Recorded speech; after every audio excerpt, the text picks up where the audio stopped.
ওলিদ কি করলেন? একটা পুতুল বানাইলেন, পুতুল বানাইয়া সিজদা শুরু করে দিলেন।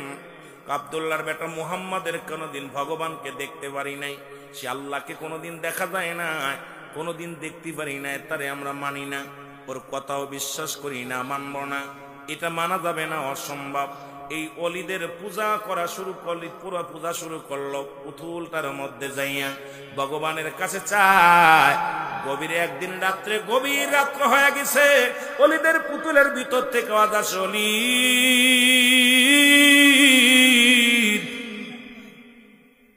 অলিদের পুতুলের ভিতর থেকে আওয়াজ আসে, অলিদ। মুহাম্মদ আব্দুল্লাহর বেটা মুহাম্মদ একটা ধোঁকাবাজ, আব্দুল্লাহর বেটা মুহাম্মদ একটা কাজ্জাব।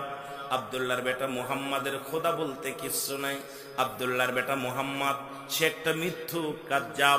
সুতরাং আমি এক নাম্বার খোদা, আমার যদি তুমি সেজদা করতে পারো, আমার যদি ভালোবাসতে পারো, আমার যদি খেদমত করতে পারো, আর আমি যদি তোমার উপর রাজি হয়ে যায়, দুনিয়ার সব কিছু তুমি পেয়ে যাবা। জোরে বলো নাউযুবিল্লাহ। স্বর্ণের পুতুলের ভিতর থেকে আওয়াজটা আসছে, খেয়াল করবে।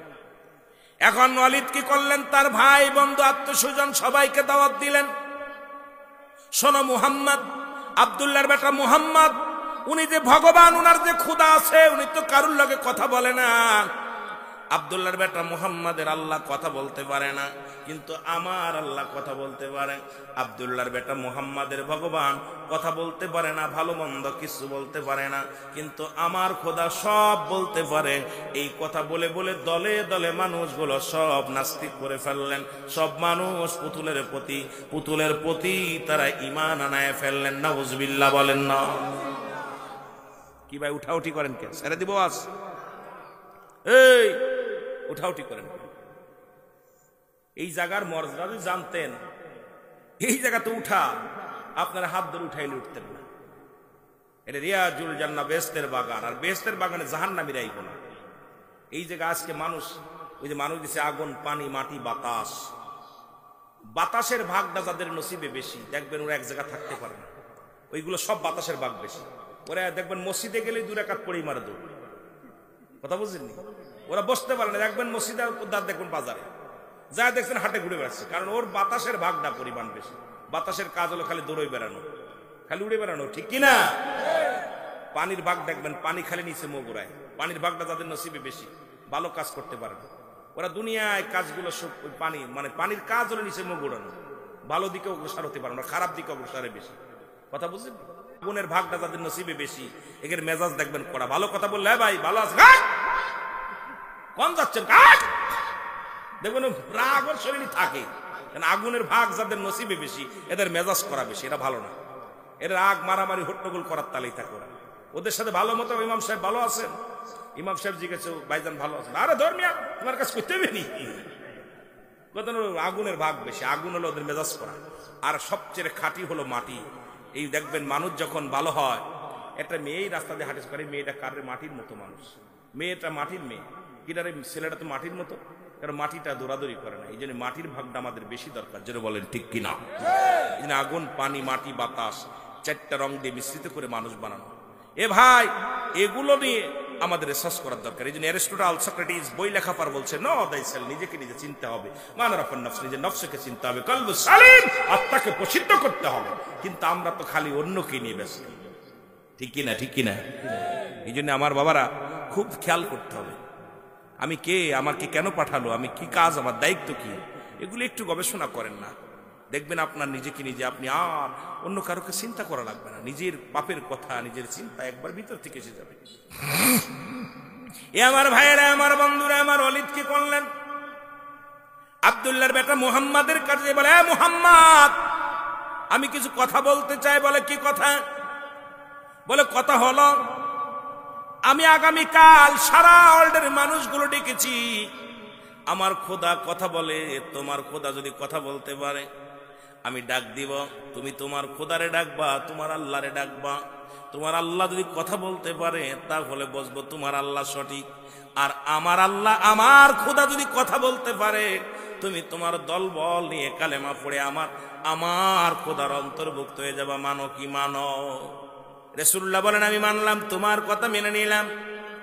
যা দেখে রাসূলুল্লাহ সারা ময়দান ভরে হাজার হাজার মানুষ, হাজার হাজার জনগণ বসে আছে। এবার ওলীদ কয়ে, মুহাম্মদ তোমার খোদারে ডাক দাও, তোমার আল্লাহরে ডাক দাও। তোমার আল্লাহ যদি কথা শোনে, তোমার কথা, তুমি যে মুহাম্মদ আল্লাহর পয়গম্বর, এটা তোমার আল্লাহ সবাইরে জানায়া দিক, জোরে ডাক দে বলো। আজকে ময়দানের ভিতরে জোরে জোরে চিৎকার বলে, আমি মুহাম্মদকে নবী বানাইছি, আমি আল্লাহ, এই কথাটা যেন তোমার আল্লাহ বলে। এবার আল্লাহ নবী বলে, এ ওলীদ, আমার খোদা, আমার রব্বে কারিম, উনি পরে বলবে, আগে তোমার খোদার ক্ষমতাটা দেখে নি। জোরে বলেন মারহাবা। আমার খোদার ক্ষমতা দেখার আগে তোর খোদার দেখিনি, তোর নকল খোদা। ওলীদ ডাকতে বলে, খোদা, এ ভগবান, স্বর্ণের পুতুলের কাছে যায়, বলে, ভগবান তুমি বলে দাও, তুমি বলে দাও আমি সঠিক, তুমি সঠিক, তুমি আমার খোদা, তুমি সত্য। ওলীদের পুতুলের ভিতর থেকে আওয়াজ আসে, লা ইলাহা ইল্লাল্লাহ সাল্লাল্লাহু আলাইহি ওয়াসাল্লাম। কি চমৎকার! ওলীদ কয়, কি বললি রে, এতদিন বললি কে, এখন কলি কি? আশহাদু আল্লা ইলাহা ইল্লাল্লাহ ওয়াহদাহু লা শারীকা লাহু আশহাদু আন্না মুহাম্মাদান আবদুহু ওয়া রাসূলুহু। উপস্থিত যত জনগণ ছিল সবাই অবাক। আরে ওলীদের মুখ দিয়া কি কয়? মাঠ মূর্তির, মোট মুসলমান স্বর্ণের মূর্তির ভিতর থেকে আওয়াজ আছে, কি আওয়াজ আছে? ডাকতে বলে, ওলীদ, ওলীদ রে, আব্দুল্লাহর বেটা মুহাম্মাদের খোদা সত্য, আমার আল্লাহ সত্য, আখিরি নবী রাহমাতুল লিল আলামিন যেটা বলছো ওটাই সত্য। এ ওলীদ, শুনে নাও, শুনে নাও, তোমার খোদা যেটা সেটা ভণ্ড প্রতারক। আব্দুল্লাহর বেটা মুহাম্মাদের খোদাই সঠিক, যার কোনো আকার নাই, যে পৃথিবীর মধ্যে যাকে দেখা যায় না তিনি আর কেউ নয়, তিনি হলো রব্বে কারিম। ওলীদ রে, উপস্থিত যত জনগণ আছে সবাই তোমরা পড়ে নাও, লা ইলাহা ইল্লাল্লাহু মুহাম্মাদুর রাসূল। উপস্থিত যত মুসল্লি ছিল সবাই আল্লাহর প্রতি ঈমান, রাসূলের প্রতি ঈমান নিয়ে কালেমা পড়ে মুসলমান হয়েছে। ওলীদ মনের দুঃখে ওনার স্বর্ণের পুতুলটা টান দিয়ে ফেলে মারছে, ছুঁড়ে মারছে, পুতুল ভেঙ্গে খন্ড খন্ড। পুতুলটা যখন ভেঙ্গে গেছে, লোকজন বলে, ওলীদ, তোমার ভগবান এতদিন কথা বলে, আজকে কেন মুহাম্মাদের পক্ষে কথা বলল? কারণটা কি? মুহাম্মদ বড় জাদুকার, মুহাম্মদ বড় ধোঁকাবাজ, এই কারণে আমার পুতুলটা আজকে মুহাম্মাদের পক্ষে নিছে, আল্লাহর পক্ষে নিছে। এবার মুহাম্মদ মুসলমান শুনে না, রাহমাতুল লিল আলামিন রাস্তা দিয়ে রওনা দিছে। হঠাৎ করে একটা জিন, বিশাল একটা দৈত্য, সামনে একটা তরবারি নিয়ে সামনে হাজির। সালাম দা, আসসালামু আলাইকুম ইয়া রাসূলুল্লাহ, আসসালামু আলাইকুম ইয়া হাবিবাল্লাহ, আসসালামু আলাইকুম ইয়া রাহমাতাল লিল আলামিন। আল্লাহর নবী বলে, ওয়ালাইকুম আসসালাম, তুমি কে? বলে, হুজুর আমি জিন জাতির সর্দার। কয়, তোমার হাতে কি? বলে, তরবারি। রক্ত কেন? বলে, এই মাত্র খুন করেছি একটা। আর একটু জোরে সুবহানাল্লাহ। আপনার কাছে হুজুর খুন করছে, সুবহানাল্লাহ মানে হুজুর খুন করেছে একটা। আল্লাহর নবী বলে, কি বলতে চাও? বলে, হুজুর আমি আসতেছিলাম ওই ময়দান দিয়ে, আমি হলাম মুসলিম জিন, আমি জিন জাতির সর্দার। হুজুর আমি যখন আসতেছিলাম দেখি ওই ওলীদের পুতুলের মধ্যে, স্বর্ণের পুতুলের মধ্যে একটা দুষ্ট জিন, একটা কাফের জিন প্রবেশ করেছে, মুসলিম জিন প্রবেশ করে ওই পুতুলের ভিতর থেকে আওয়াজ দেয়, অসংখ্য মানুষ ঈমান হারায় ফেলেছে, ওলীদের প্রতি ঈমান এনে ফেলেছে, ইয়া রাসূলুল্লাহ, ইয়া হাবিবাল্লাহ। আমি আসতেছিলাম তখন দেখি এই কাণ্ড। আমি ওই পুতুলের ভিতরে ঢুকে ওই দুষ্ট জিনকে হত্যা করে ইয়া রাসূলুল্লাহর ভিতরে আমি বসেছিলাম। যখন ওলীদ বলেছে পুতুলেরকে বলছে, পুতুলরে তুমি বলে দাও তোমার খোদা মুহাম্মাদের ধর্ম বিষয়, ইয়া রাসূলুল্লাহ ইয়া হাবিবাল্লাহ, তখন ওই পুতুল বলে না, ওই পুতুলের ভিতর থেকে আমি মুসলিম জেন কথা বলেছিলাম। জোরে জোরে চিল্লায়া বলা যাবে না সুবহানাল্লাহ। আল্লাহ নবী বলে তুমি কেমনে বললো, কেমনে জানলে আমি আখির নবী? বলি ইয়া রাসূলুল্লাহ, মানব সৃষ্টির আগে আমাকে সৃষ্টি করেছিল রব্বি করিম। এই পৃথিবীর মধ্যে আপনাকে পাঠানোর আগে, মানব জাতি পাঠানোর আগে আগে আমাকে দুনিয়ার মধ্যে পাঠাইছি ইয়া রাসূলুল্লাহ ইয়া হাবিবাল্লাহ। এই জিন জাতিকে দুনিয়ার মধ্যে পাঠানোর পর ইয়া রাসূলুল্লাহ আমি জিন জাতির সরদার, আমি আদম নবীকে বলতে শুনেছি রাহমাতাল লিল আলামিন, ইব্রাহিম নবীকে বলতে শুনেছি রাহমাতাল লিল আলামিন, ঈসা নবীকে বলতে শুনেছি রাহমাতাল লিল আলামিন, মুসা নবীকে বলতে শুনেছি রাহমাতাল লিল আলামিন। ইয়া রাসূলুল্লাহ ইয়া হাবিবাল্লাহ, সমস্ত নবী তো আপনাকে নেতা বলে, সমস্ত নবীকে আপনাকে সম্মান করে, সুতরাং আমরা জিন জাতির নবীও আপনি, শুধু মানবের নবী নয় দানবের নবী। কথা বুঝেননি? এ আমার ভাইয়েরা, আমার বন্ধুরা, আমার এই জন্য মানব জাতির নবী শুধু আমার নবী, আমার আপনার নবী নয়, যিনি হলো কুল কায়নাতের নবী। জোরে বলেন ঠিক কিনা?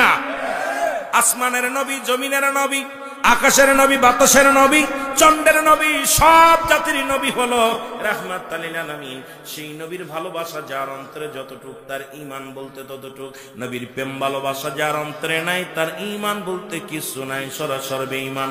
আল্লাহ আমাদের নবীর ভালোবাসা অর্জন করার তৌফিক দান করো, জোরে বলেন আমিন।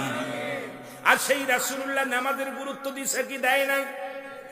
আমি কিন্তু বুঝাতে যে অন্যদিকে ওই নামাজের দিকে গেছিলাম, আলোচনার কিন্তু মূল ধারায় ফিরে আসছে, খেয়াল করবে।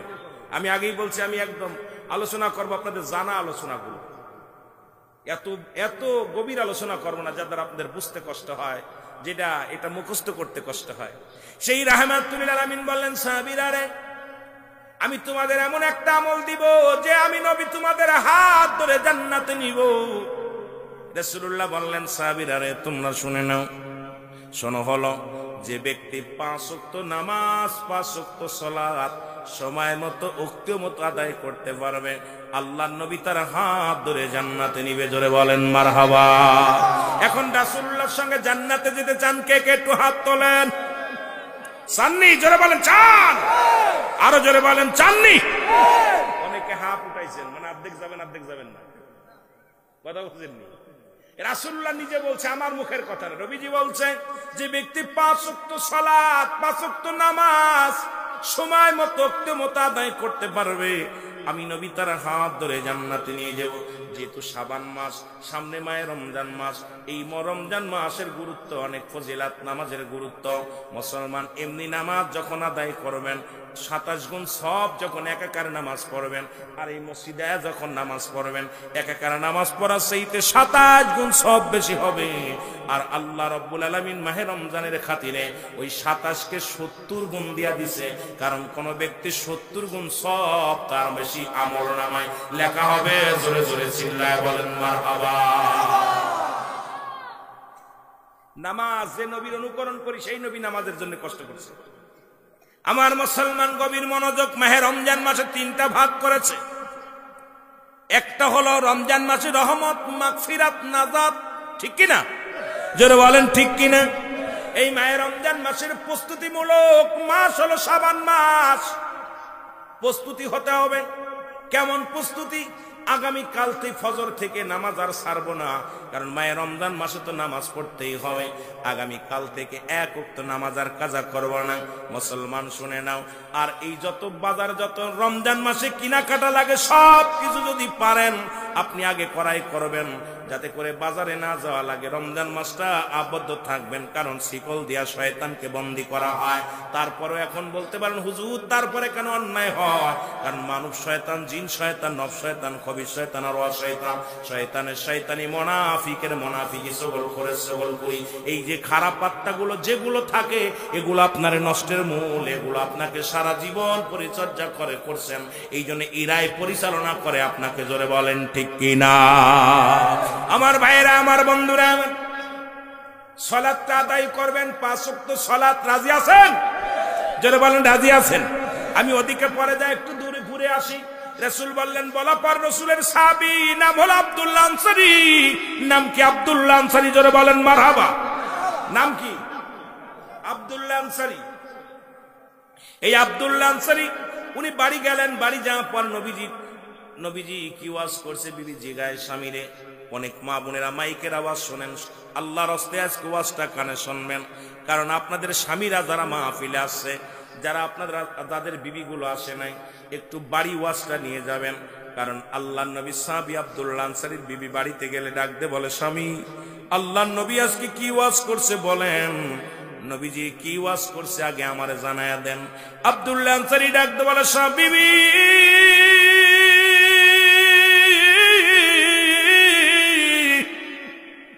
রাহমাতুল লিল আলামিন ওয়াজ করছে, কোন ব্যক্তি যদি 5 ওয়াক্ত সালাত 5 ওয়াক্ত নামাজ সময় মতো আদায় করতে পারে, আল্লাহর নবী তার হাত ধরে জান্নাতে নিয়ে যাবে।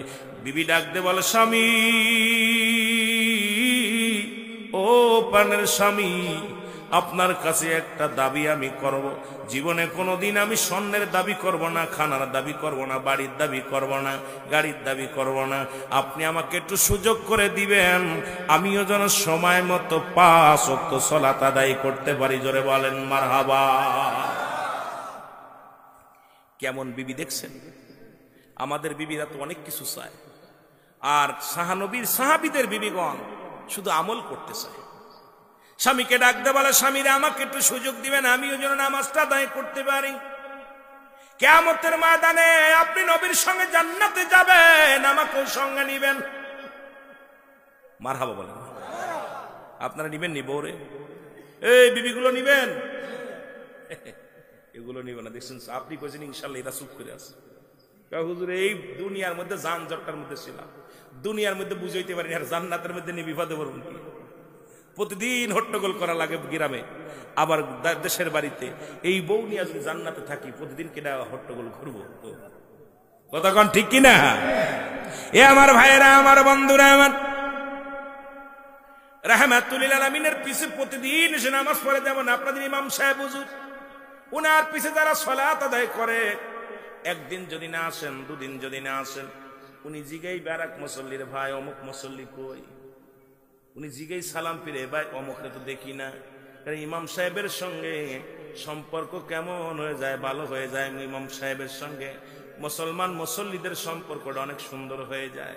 এবার 2-3 দিন না দেখলে নিজেই বাড়িতে হেঁটে যায়, সালাম দেয়, অমুক সাহেব আসেননি বাড়ি। কেন? ইমাম সাহেব কত ভালোবাসে মুসল্লিদেরকে। এই জন্য জামাতের গুরুত্ব রাসূলুল্লাহ দিছে। জোরে বলেন ঠিক কিনা? নামাজের গুরুত্ব এমনি নবীজি দেন নাই, কারণ এর মধ্যে হাকিকত আছে কিনা? জোরে বলেন আছে কিনা? প্রতিবেশীর হক গুলো আদায় হয়ে যায়। কে কোন হালাতে আছে? ইমাম সাহেব জিজ্ঞাসা, আসসালামু আলাইকুম ভাই অমুক কেমন আছে? আসসালামু আলাইকুম ভাই অমুক কেমন আছে? আপনার ছেলে মেয়ে কেমন আছে? এ মুসলমান শোনো, আজকে কিন্তু আমাদের সেই জামাতের প্রতি গুরুত্ব নাই। রাসূলুল্লাহ দেখে একদিন নয়, দুদিন নয়, আনসারী প্রতিদিন নামাজে আসে। নামাজ শেষ করার পর আনসারী আর রাসূলুল্লাহ তারে দেখতে পায় না। নবীজি বললেন, আমার সাহাবীরা, আমার আনসারী দেখি নামাজে আসে, কিন্তু সালাম ফিরানোর পর আনসারী কার দেখতে পাই না, কারণটা কি? সাহাবীরা বলে, হুজুর নিশ্চিত কোন দুনিয়ার কোন ঝামেলার মধ্যে পড়েছে, দুনিয়ার কোন ঝামেলার মধ্যে, কোন প্রেমের মধ্যে পড়েছে। নবী কয়, আমি নিজেই যাব, তোমরা খবর না, আমি নিজেই খবর নিব। রাসূলুল্লাহ নিজেই খবর নিতে চলে গেলেন, বাড়িতে গেলেন, সালাম দেয়, আসসালামু আলাইকুম ইয়া আহলাল বাইত, আসসালামু আলাইকুম ইয়া আহলাল বাইত। একবার নয়, দুবার নয়, 3 বার নবীজি সালাম দিলেন, কোন সালামের জবাব পাইলেন না। এবার রাসূলুল্লাহ ফিরে আসলেন, মনে কষ্ট নিয়ে ফিরে আসলেন। পিছন থেকে সাহাবী উত্তরে দেয়, ওয়ালাইকুম আসসালাম ইয়া রাসূলুল্লাহ, ওয়ালাইকুম আসসালাম ইয়া হাবিবাল্লাহ, ওয়ালাইকুম আসসালাম ইয়া রাহমাতাল লিল আলামিন। রাসূলুল্লাহ বলে, তুমি 3 বার সালাম দিলে, বুঝতে বাকি নাই, তুমি উত্তর দাও নাই। সালাম তুমি শুনেছিলে, উত্তর দাও নাই। আনসারী বলে, ইয়া রাসূলুল্লাহ ইয়া হাবিবাল্লাহ, আমি উত্তর দিই নাই, কারণ আপনি যখন আমারে সালাম দিয়েছিলেন, আমি কেন উত্তর দিতে পারি না? যদি দয়া করে আমার বাড়িতে যাইতেন, তাহলে আমি আপনাকে বলতে পারতাম কেন সালামের জবাব দিই নাই। নবী কয়, চলো।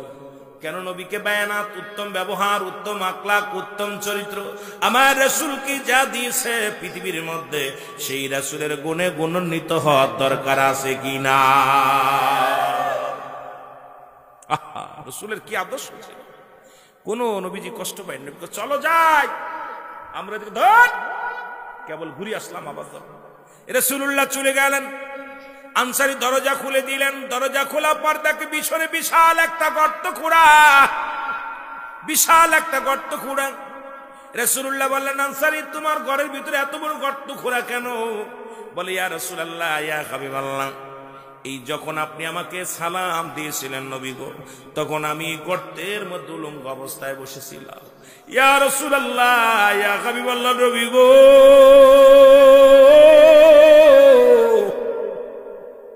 এই কারণে আমি সালামের জবাব দিতে পারি না। হুজুর আমার বেয়াদবি মাফ করবেন। নবী বলে, আনসারী কি হয়েছে বলো? বলি, ইয়া রাসূলুল্লাহ, ইয়া হাবিবাল্লাহ, নবী গো, ইয়া রাসূলুল্লাহ, ইয়া হাবিবাল্লাহ, আমরা স্বামী স্ত্রী মিলা মাত্র এক টুকরা কাপড়। যখন আমি আজান চলে যাই, যখন আজান পড়ে মসজিদে মধ্যে আজান দেয়, আল্লাহু আকবার, আল্লাহু আকবার, আল্লাহ মহান, আল্লাহ বড়, আমি পাগল হয়ে শুনে চলে যাই।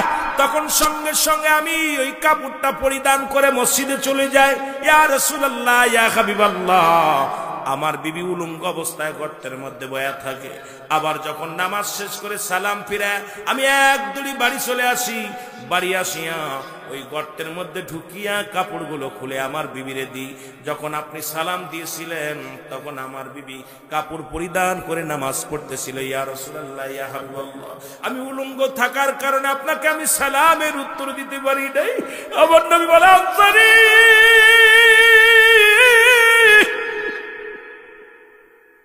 তুমি কি শুনাইলা, তুমি কি শুনাইলা?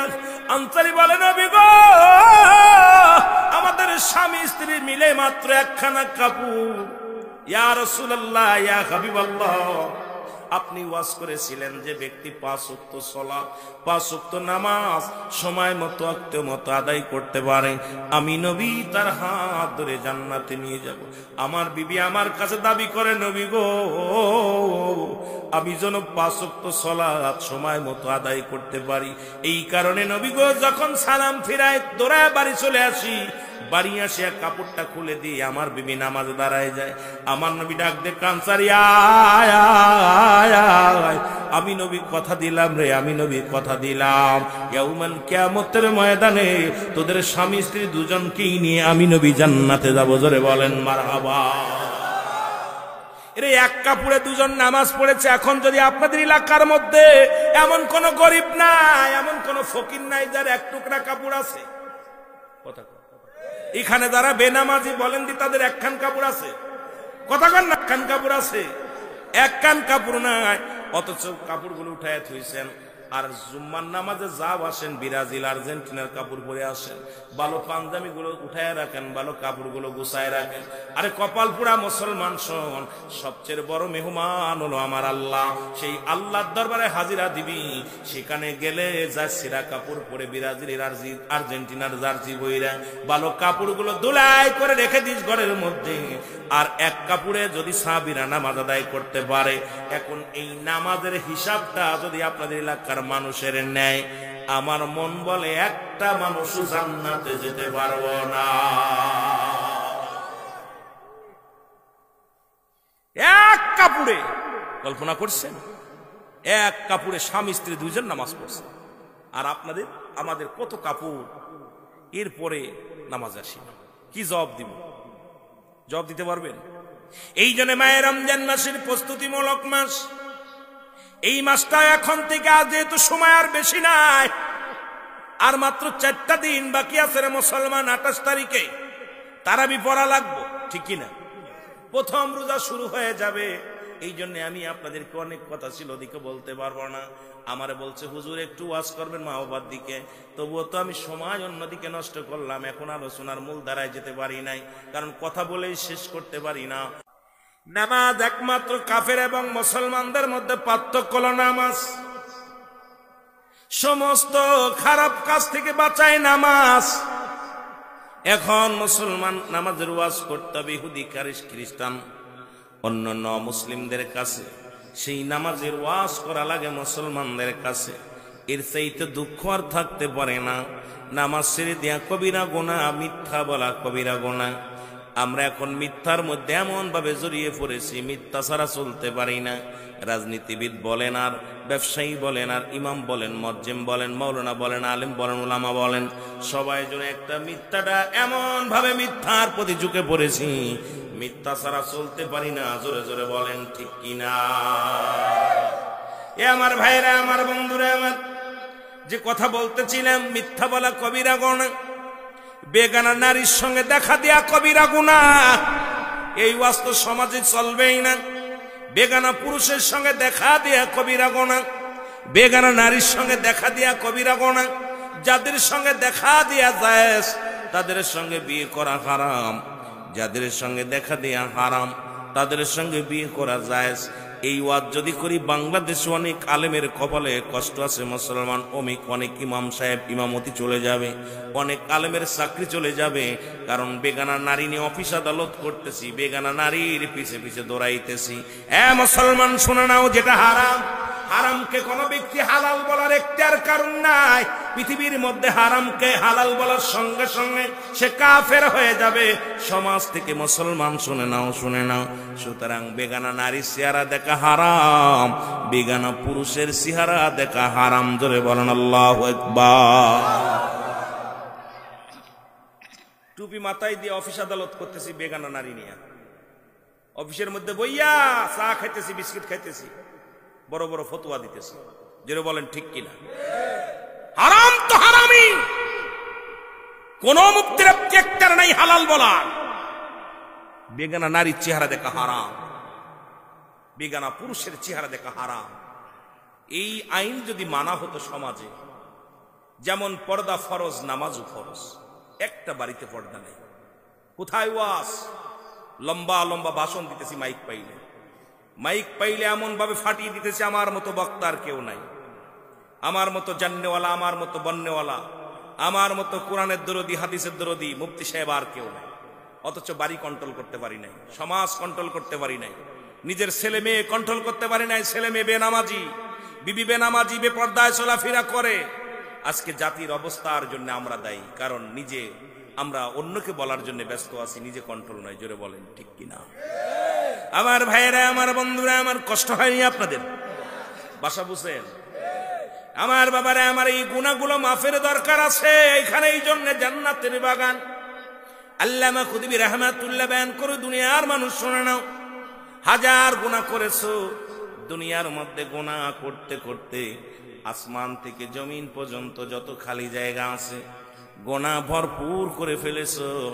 এই গুনাহগুলো যদি মাফ করাইতে চাও, কোথাও যদি শুনতে পাও রিয়াজুল জান্নাহ বেহেশতের বাগান, ওয়াজ মাহফিল, এখানে কোন বান্দা যখন যে আঁকড়ে ধরবে, ওই বান্দা যখন কবরের ভয়ে, জাহান্নামের ভয়ে খাস তওবা করে আল্লাহ বলে ডাক দেয়, আল্লাহ রব্বুল আলামিন বান্দার জীবনের দরিয়া দরিয়া গুনাহগুলো মাফ করে দেয়। জোরে বলেন সুবহানাল্লাহ। কি একটা অপূর্ব সুযোগ! আজকে এলাকাবাসী মিলে মাহফিলের বাগান সাজাইছে, টাকা পয়সা খরচ করে। আপনি যত গুনাহ করেছেন, কারণ কিয়ামত পর্যন্ত আর কোন নবী আসবে না, নবীদের দরজা বন্ধ, ঠিক কিনা? নবীদের দরজা কি বন্ধ হয়ে গেছে।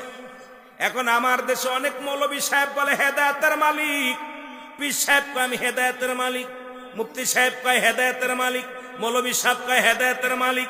এ আলেম শুনে নাও, পৃথিবীর কোন পীর সাহেব হেদায়েতের মালিক নয়, মৌলবী হেদায়েতের মালিক নয়, মুন্সি হেদায়েতের মালিক নয়, আমির সাহেব হেদায়েতের মালিক নয়। হেদায়েতের মালিক নবীজি নিজেও নয়।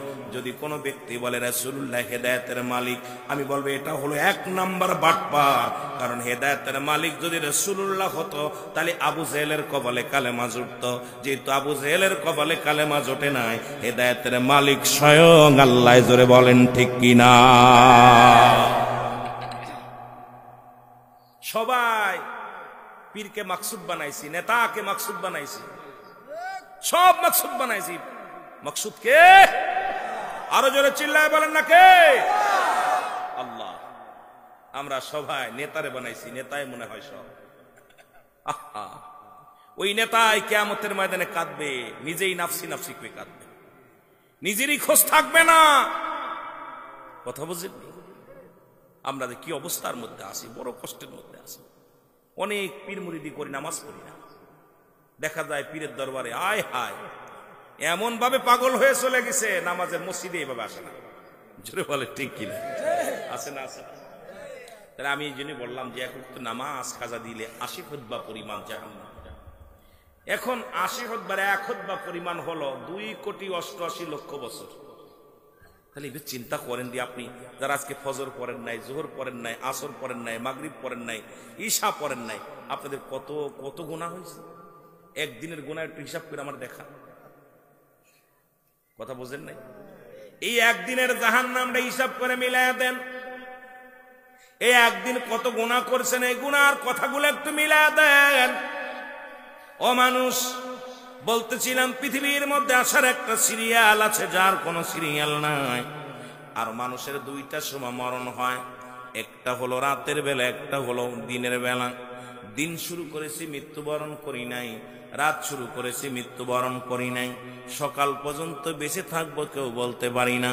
এই জন্য আগে আপনারা তওবা করেন। মাহফিল এসেছেন, সবাই তওবা করেন। আস্তাগফিরুল্লাহ রাব্বি মিন কুল্লি যামবিন আতুবু ইলাইহি লা হাওলা ওয়ালা কুওয়াতা ইল্লা বিল্লাহিল আলিয়্যিল আযীম। লা ইলাহা ইল্লাল্লাহু মুহাম্মাদুর আশহাদু আল্লা ইলাহা, সাক্ষ্য দেন, আশহাদু আল্লা ইলাহা ইল্লাল্লাহু ওয়াহদাহু লা শারীকা লাহু ওয়া আশহাদু আন্না মুহাম্মাদান আবদুহু ওয়া রাসূলুহু। এই যে সাক্ষ্য দিলেন আমার ভাইরা আমার, আমি আস্তে আস্তে আলোচনার মধ্যে যাই। আমি আপনি সাক্ষ্য দিলাম আল্লাহ ছাড়া কোনো মাবুদ নাই। আল্লাহকে পার একমাত্র মাধ্যম, ঠিকানা রাহমাতাল লিল আলামিন। জোরে বলেন মারহাবা। আর একটু জোরে বলেন, আর একটু জোরে।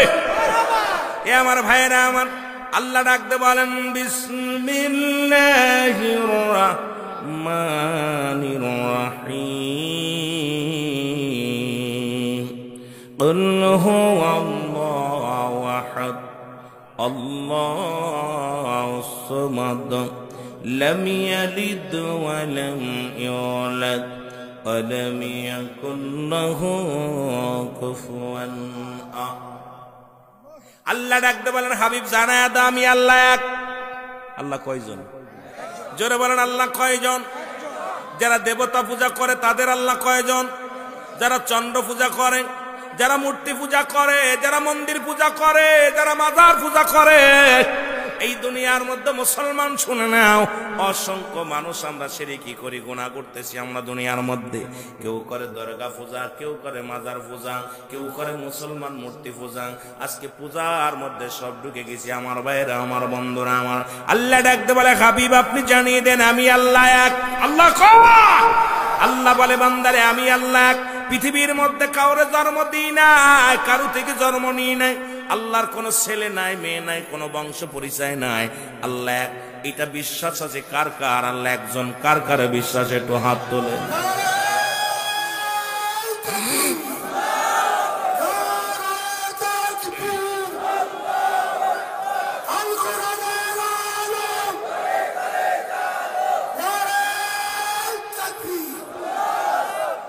আপনি আলেম মানুষ, সাথে একটু জোরাই দিবেন।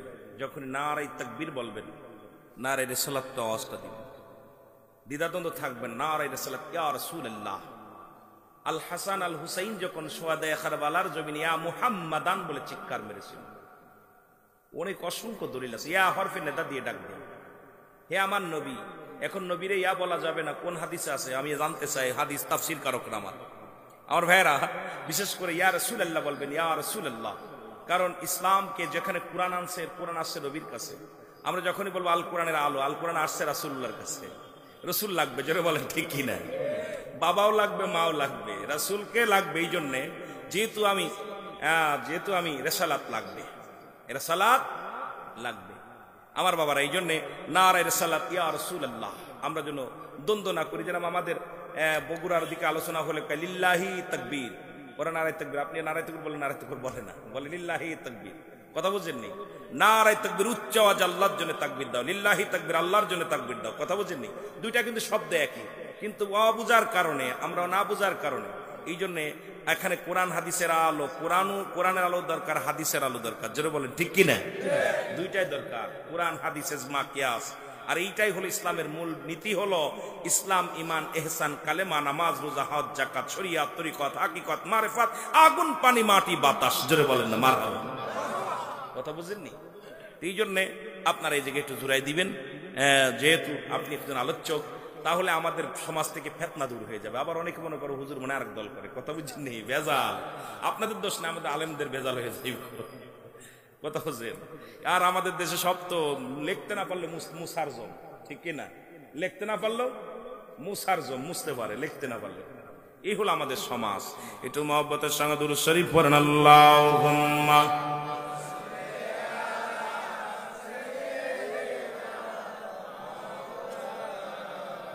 ওয়ালা আলি সাইয়্যিদিনা। এ ভাইরা আমার, বন্ধুরা, আল্লাহ বলে বান্দা আমি আল্লাহ এক।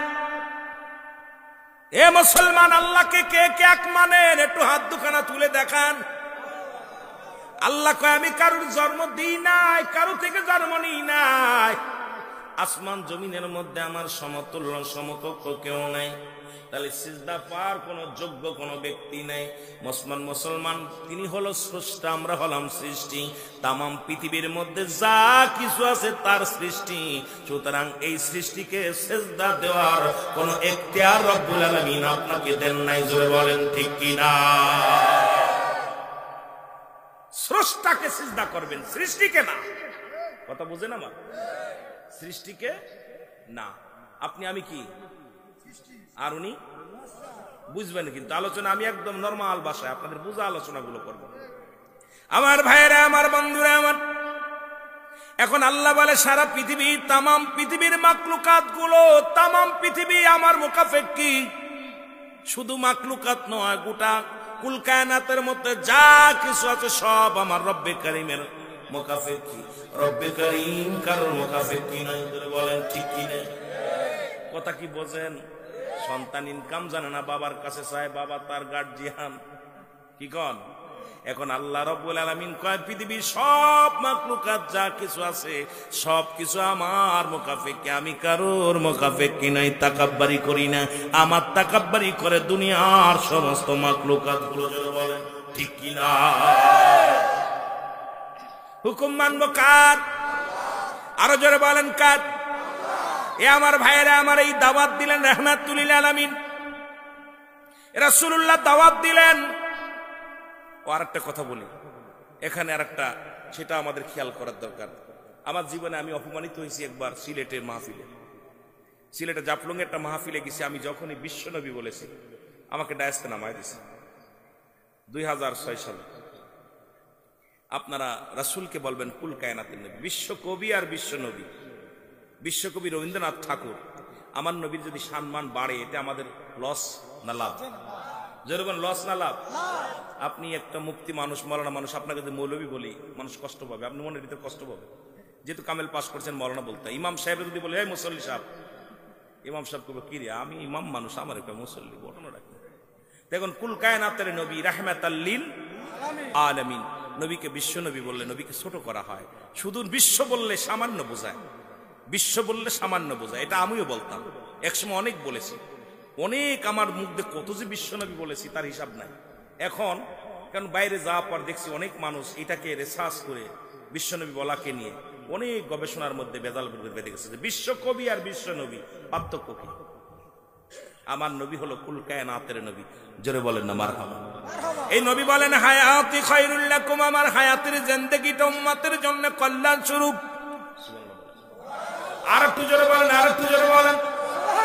এ আমার ভাইরা, আমার বন্ধুরা, আমার যে নবী লাগবে কবরে, নবী লাগবে মিজানে, নবী লাগবে ফুলসিরাতে, নবী লাগবে ইয়াউমুল কিয়ামতের ময়দানে।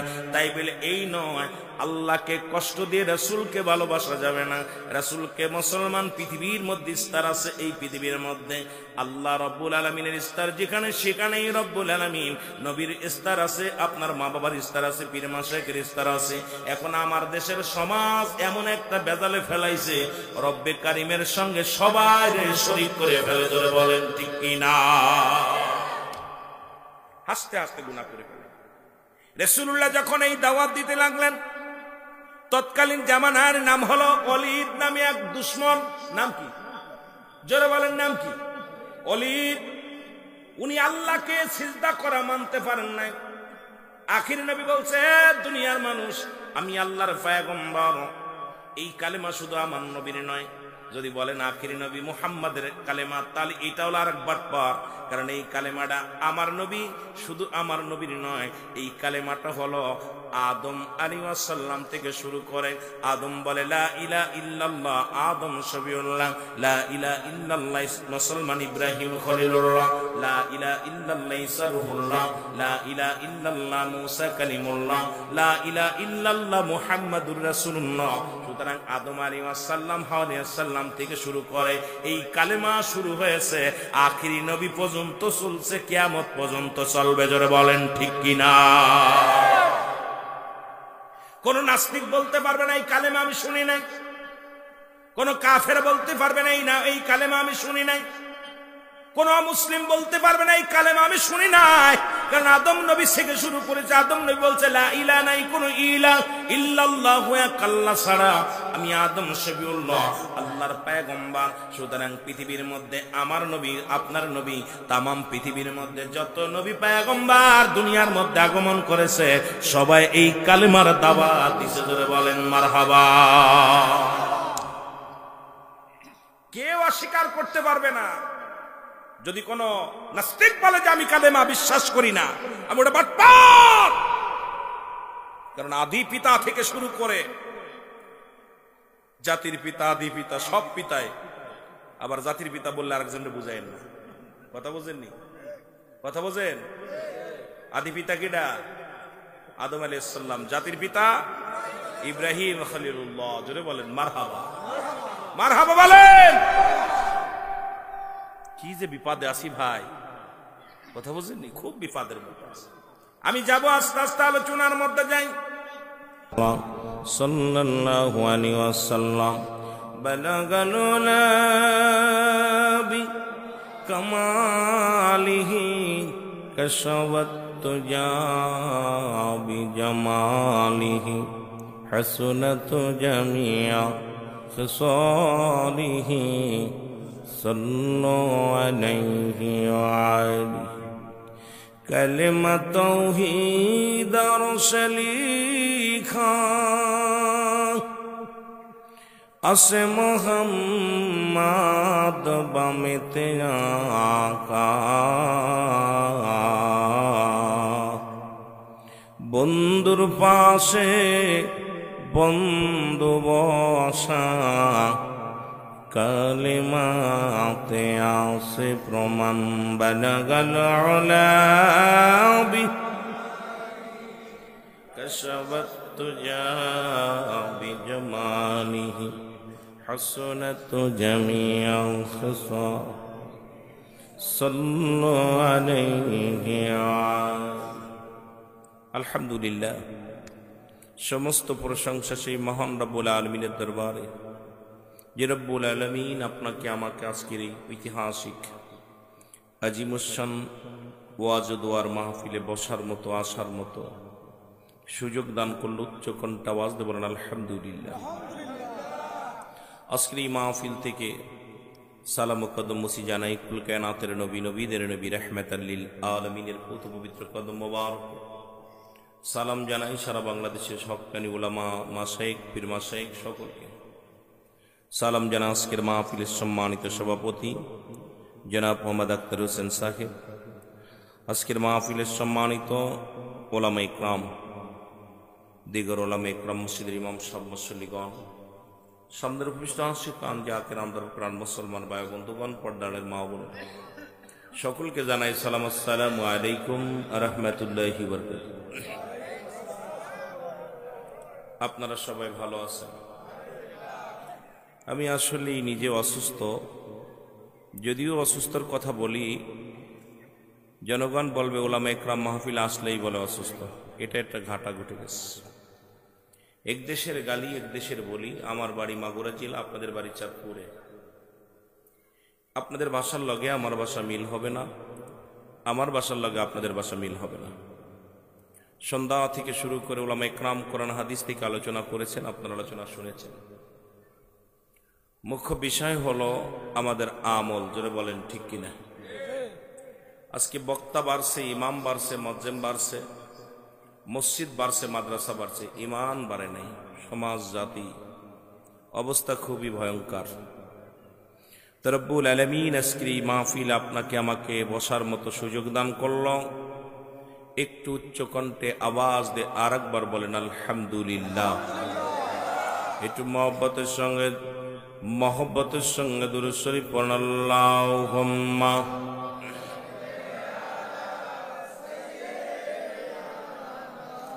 মাওলানা মুহাম্মাদ।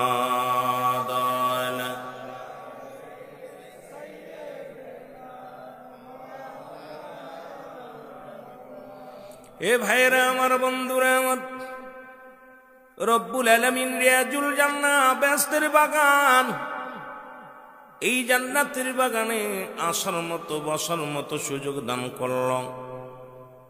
এ সময় কত মানুষ জেলখানায়, কত মানুষ হাসপাতালে, কত মানুষ মৃত্যু শয্যায় সজ্জিত। রব্বুল আলামিন আপনাকে আমাকে জেলখানায় নেন নাই, হাসপাতালে নেন নাই, সুন্দর পরিবেশ রিয়াজুল জান্নাহ বেহেশতের বাগানে বসার মতো সুযোগ দান করল। আপনারা খুশি না বেজার?